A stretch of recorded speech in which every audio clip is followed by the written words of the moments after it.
지난달 28일부터 시작된 전국 택배노조 CJ 대한통운지부의 파업이 보름째 이어지고 있는데요. 택배노조와 CJ 대한통운 사측 간의 입장 차이도 여전합니다. 장기화된 택배 파업으로 온라인 쇼핑몰 등을 운영하는 소상공인들의 어려움도 커지고 있는데요. 정부는 설 성수기에 맞춰 4주 동안을 특별관리기간으로 운영해 소상공인들의 피해를 줄이고 택배 종사자들의 과로도 예방한다는 계획입니다. 이동규 기자입니다. 서울 중구 CJ 본사 앞입니다. 민주노총 전국 택배노동조합 CJ 대한통운본부의 총파업이 2주 이상 이어지고 있는 가운데 지난 6일부터는 단식 농성도 시작됐습니다.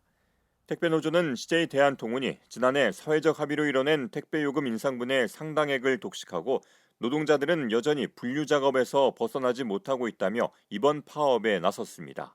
작년 6월에 사회적 합의를 이뤄냈습니다.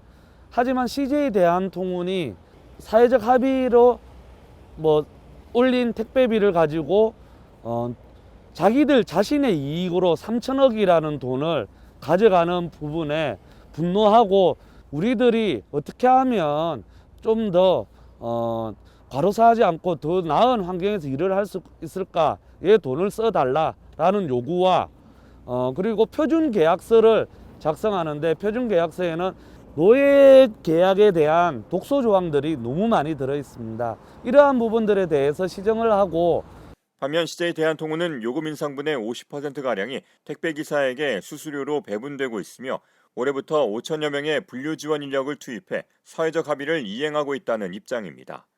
이처럼 양측의 입장이 팽팽한 가운데 배송 차질로 인한 소상공인들의 피해가 늘고 있는 상황.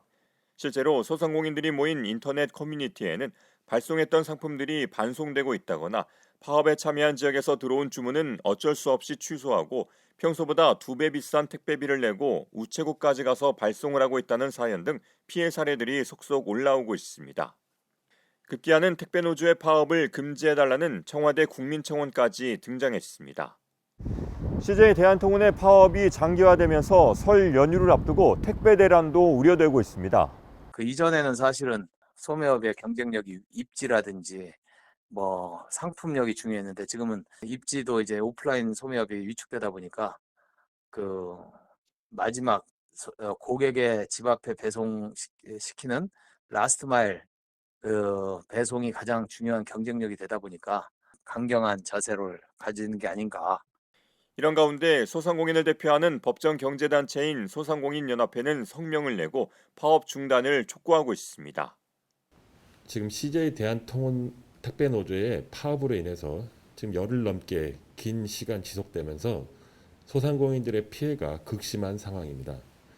신선식품뿐만 아니라 지금 공산품에 이르기까지 거의 모든 품목에 지금 택배가 지금 지연되고 있고 굉장히 이로 인해서 소상공인들과 국민들의 피해가 가중되고 있습니다. 택배 노동자 과로사 대책을 위한 사회적 합의기구에서 여러 부분들이 합의가 되었고요. 이런 부분들이 2022년도에도 지속할 상황이 합의된 상황에서 택배 노조의 명분 없는 파업을 인해서 한편 정부는 설 성수기에 맞춰 오는 17일부터 다음 달 12일까지 4주간을 특별관리기간으로 정하고 약 10,000명의 추가 인력을 투입해 택배노조 파업으로 인한 피해를 최소화하고 택배 종사자의 과로도 예방할 방침이라고 밝혔습니다. ESTV 뉴스 이동규입니다.